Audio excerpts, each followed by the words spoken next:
The Fall of Rome, a story about money. When we think of Rome's collapse, the same scenes always come to mind, don't they?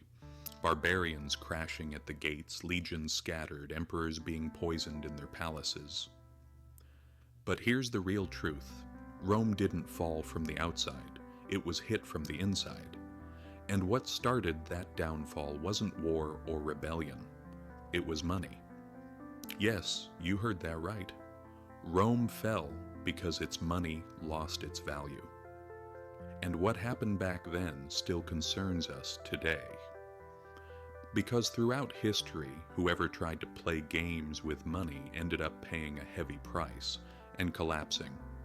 Denarius, the golden age of Roman money.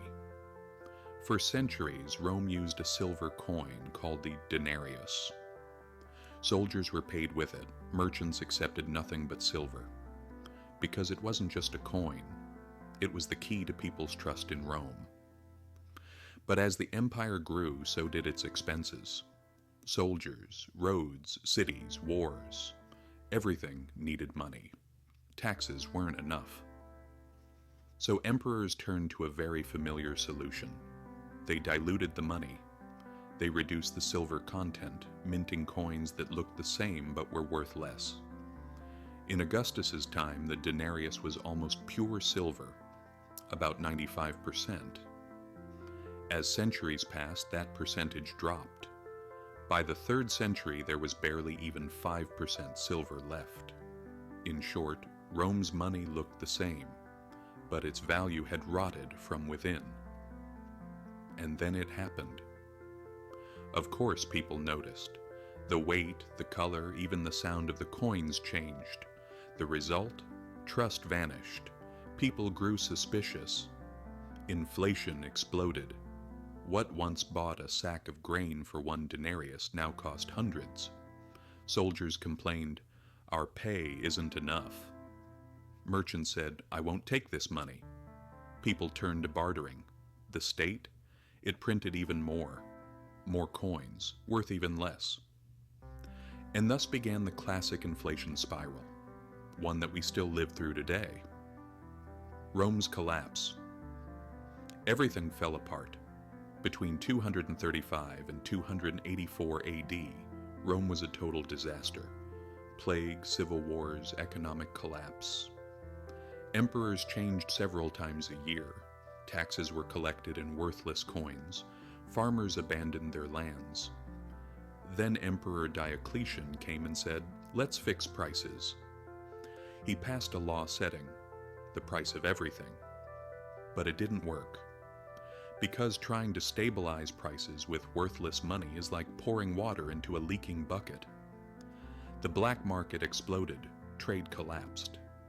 Eventually, Rome gave up on silver coins entirely. Emperor Constantine started minting a gold coin, the solidus. It brought some stability for a while, but it was too late. Rome's heart had already shattered. History repeats itself, but this time it's us. Don't read this collapse as just another history story, because the same thing has happened over and over again. Germany, Weimar Republic. In the 1920s, buried under debt, they printed money. Bread went from 1 mark to 200 billion marks. Unbelievable. Zimbabwe. In the 2000s, they printed so much money the economy imploded. Prices doubled every single day. The United States, in 1971, the dollar completely detached from gold. From then on, it was based purely on the word of the government. And today we're still playing the same game.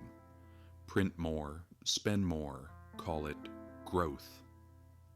But the outcome never changes. Money silently loses its value. And by the time people notice, it's too late. 3 lessons Rome. Left us inflation isn't an accident. It's a political decision, a silent tax. Real wealth isn't on paper. It's in land, skill, production, gold, and resources. Don't ever think, this will last forever. Rome thought so. The Germans thought so. The Zimbabweans thought so. Then one morning they woke up, and their money meant nothing. Final words. Rome's collapse wasn't just an ancient tragedy, it was a warning. Because when societies lose faith in their money, everything begins to unravel. Trade, contracts, armies, the state itself. And when that happens, it's not the barbarians at the gate that destroy the empire. It's the bad decisions in the treasury. History doesn't repeat itself word for word, but if you don't learn its lesson, it will crush you just the same.